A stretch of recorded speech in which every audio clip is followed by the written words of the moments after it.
Hi everyone, and welcome to Financial Basics, where we make money grow with you. Today I want to be looking at a list that I believe helped shape Charlie Munger's sort of core values, core principles, and his approach to investing.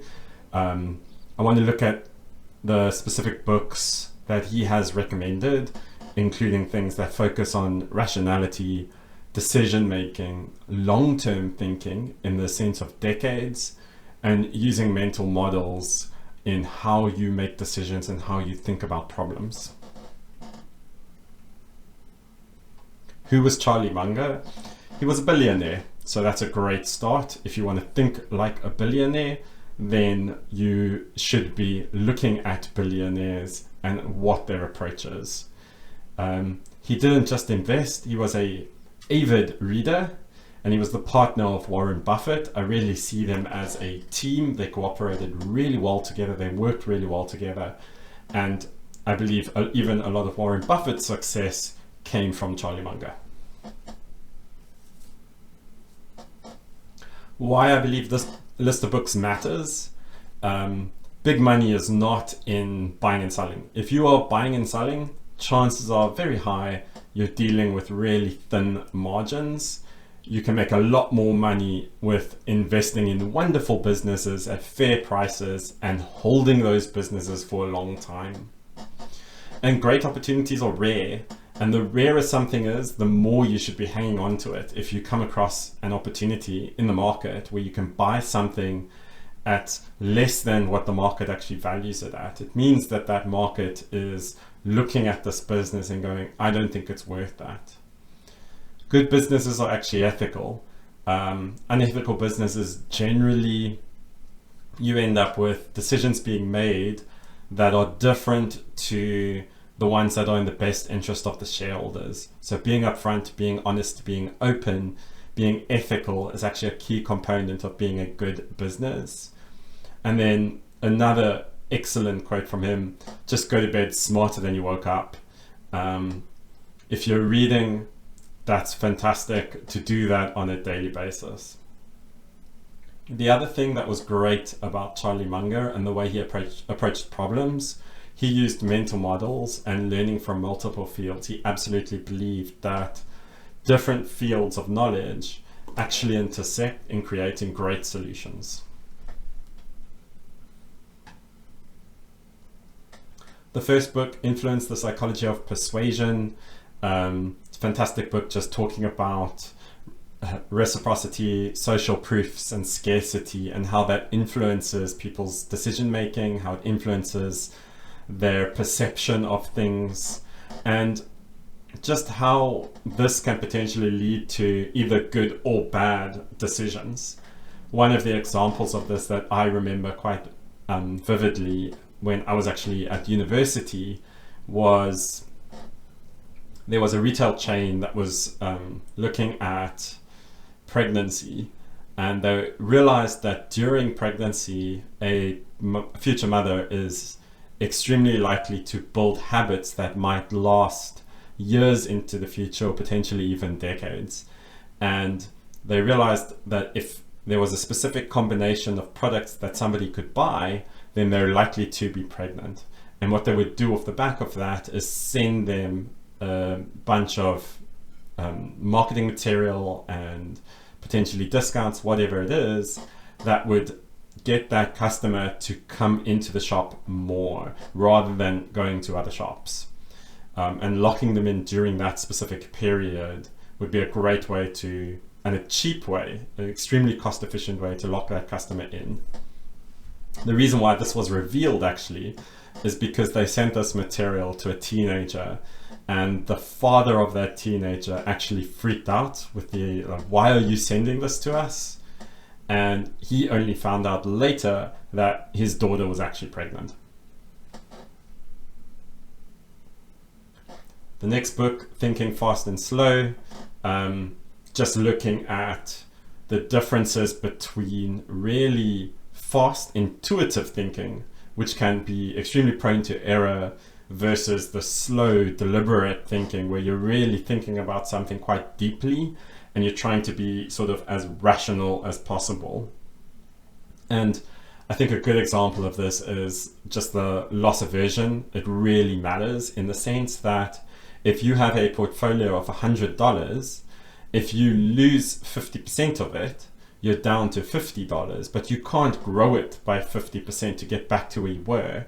If you grow your portfolio at that point by an extra 50%, you're at 75, you're not back at 100. So loss really hurts, and loss aversion can potentially change the way somebody behaves, where you feel more pain on the loss than you would on an equivalent win. The next book is The Outsiders.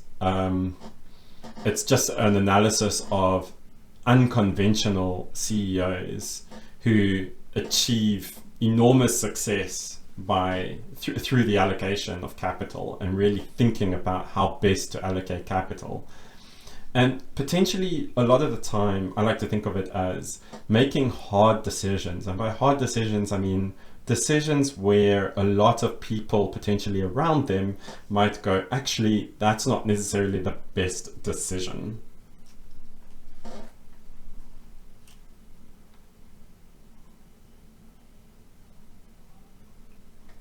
Business Adventures by John Brooks is the next one. And this was just a collection of 12 business case studies showing how sort of success and failure can often hinge on sort of management decisions or leadership decisions. And leadership can really destroy a company if the decision making at the top is bad or incorrect. So even if everybody is doing their jobs perfectly, and everybody in the entire organization is doing exactly what they need to, if you have a leader that's making bad decisions, it's going to influence the entire boat in the long run, and it could lead to the complete collapse or failure of that business. A good example of this is a captain steering a ship. He gets ultimate say. Even if all of the sailors on that ship are doing everything correctly, if the captain sails that ship into an iceberg, everybody's doomed. The Intelligent Investor by Benjamin Graham. This is one of my absolute favorite books in this list. And one of the concepts that he talks about is Mr. Market. And Mr. Market is completely irrational. It's just a concept, obviously, of the market is always willing to buy or sell you whatever you own in investments. And Mr. Market is completely irrational. In other words, they will come to you and offer you a price for what you own, and it's up to you to almost independently decide if what they are offering is a fair price or a reasonable price or even a crazy expensive price potentially to your advantage, and being able to decide independently on whether the assets that you own, the investments that you own, are worth more or less than what the market is offering you, really is an extremely powerful tool in long-term investing.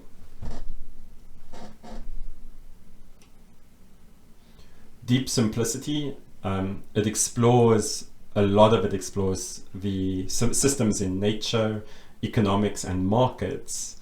But I love the nature side of it, just looking at how really simple animals can create really complicated systems or even structures. So ants have absolutely tiny little brains, right? It has to fit into that little head. And they can actually build really complicated, enormous complicated structures, and they cooperate in a way that is absolutely mind-blowing from the perception of somebody watching it.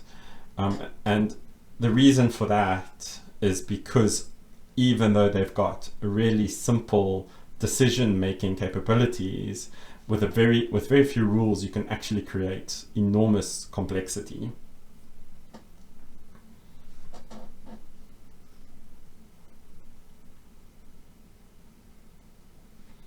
The next book is The Selfish Gene, and one of the things that I found interesting here was just the cooperation, and how cooperation, specifically in humans, can be an extremely powerful strategy. It's a winning strategy. So even if it's potentially to your detriment as an individual, cooperating can be really beneficial, and figuring out how to work together towards the same goal is such a powerful tool that humans have that sometimes a lot of animals don't have. Fooled by Randomness. This is one of my favorite books as well. I would say it's right up there at the top. Luck is often mistaken for skill.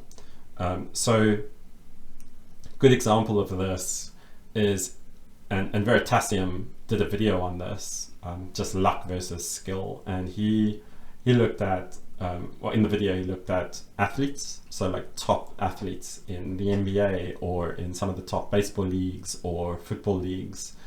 And what he found was they're oftentimes the oldest in the class. So he looked at how they go through school. And one of the arguments here based off of that video was the reason why they become top athletes and they're slightly older. In other words, their birthdays are going to be somewhere between the beginning of the year and March. And the reason for that is because they're a little bit bigger than their friends, right? The other people in their class or on their same year as them. And it just gives them a little bit of an advantage in terms of size in that very early period. And then even if the people in that class catch up with them from a size perspective, by that point they're maybe 6 months or 9 months too late for that part of it, where the coach has now focused on them and given them a specific advantage that they can take into the next year. And if you look at a decade of that throughout school, by the time they get to college or even post-college where they're going into a career in sport, by that point they've had years or decades of focus where the coach focuses on them more. So we can say, oh no, these guys are amazingly skilled, but at the same time, just the luck of the date in which they were born gave them an advantage. Humans see patterns where it just doesn't exist, and we tend to overinterpret and dig in too much into random events. If you see a truly random event, we often think, well, what is the pattern here? Why did that happen?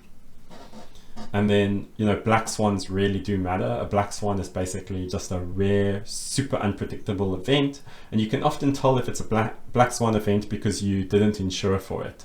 So I like to think of those as something that happens that's potentially to your detriment, but you wouldn't be able to insure for it. You couldn't predict that it was going to happen. The next book is Titan, The Life of John D. Rockefeller.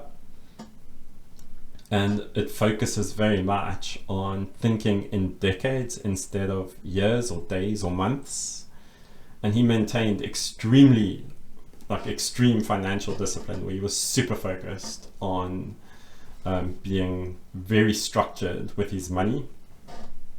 And I believe Charlie's wealth came from, in large part, to thinking long term and being structured and disciplined with your money, leaving emotion to the side and making logical and practical decisions as he went. And I mean, one of the other key takeaways for me was just that, monopoly power is really potent in terms of using it for leverage and using it as a means to stability. And that can be in terms of price stability, or any other stability that you're potentially looking for. You can leverage your monopoly position to just have control. And finally, Poor Charlie's Almanac. This is a book about Charlie. It includes Charlie Munger's speeches, his essays, insights on decision making and investing, and then also talks a lot about mental models. And I think the takeaways for me was the multidisciplinary thinking, where fields that seem, at least on some level, completely unrelated, or things that might appear completely unrelated, and then somehow they actually are connected. And a lot of, at least from my perspective, a lot of human genius actually comes from this. It's from taking two things that might appear at first unrelated and then connecting them. And avoiding just cognitive biases where common thinking prevents costly mistakes, right? So just trying to understand what could common mistakes be, or really like simple mistakes which can lead down the road to really costly decisions or costly things that you'd end up doing. And the other thing that I did think about while looking at this book and reading this book was a lot of the time in the markets when you're making investment decisions, your competition might come from a source that is unexpected. So one of the great examples of this was the very early days of browsers, and there was massive browser competition. They really believed, everybody that was playing in that game really believed that it's like the browser wars, whoever comes up with the best browser is going to win this battle, and they're just going to absolutely dominate the devices, right? They're going to be the key piece of software in the device. And Microsoft was in this, Netscape was in this, Google was in this, and Google won. And that's why Google is as big as it is today, at least in terms of software on a device. It's a key component. You've got your Chrome coming out of that, you've got everything else coming out of that. But what they found was they were competing in the wrong field. They were competing in creating good browsers, and the reality was the search is what won it. So there was a complete sort of mismatch between what everybody thought was going to win it and what ultimately did win out.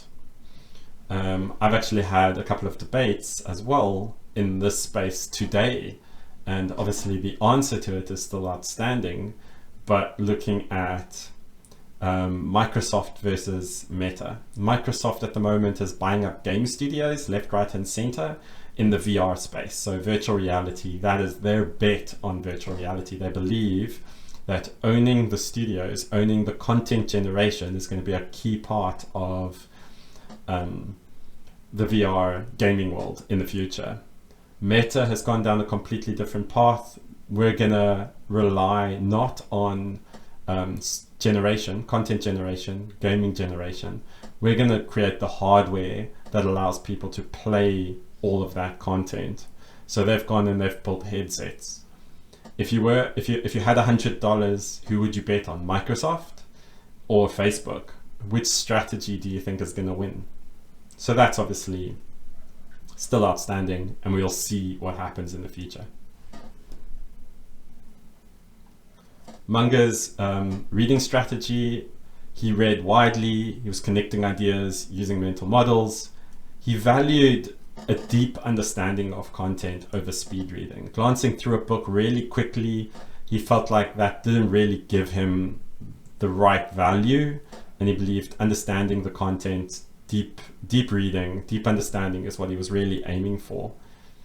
And he challenged everybody to just ask, how does this connect to something else that I know, or that I'm busy with, or that I'm struggling with? So can I use this in answering other questions? Have you actually read any of these books? And which one potentially interested you the most? Which one did you have a takeaway potentially that sort of stuck with you? I also really enjoyed this, and I think I could definitely do a similar series or another video on books recommended by even Warren Buffett, Bill Gates. And even a few have suggested doing a series on books that I've personally read and found valuable. So we could just look at all of that together in future videos. If you enjoyed this content, please like it. Subscribe if you don't want to miss future content, and please feel free to share this if you think there's somebody else you know who might enjoy this content, or is potentially looking for books that they might want to read, or even just have a child that might find this useful and they're looking at books to recommend to the child or even buy the child. Then this is a great collection of books that covers a wide range of topics, and it really changes your mindset on a lot of things. If you have any questions or requests, please feel free to email at financialbasicsabc@gmail.com. See you next time. Goodbye.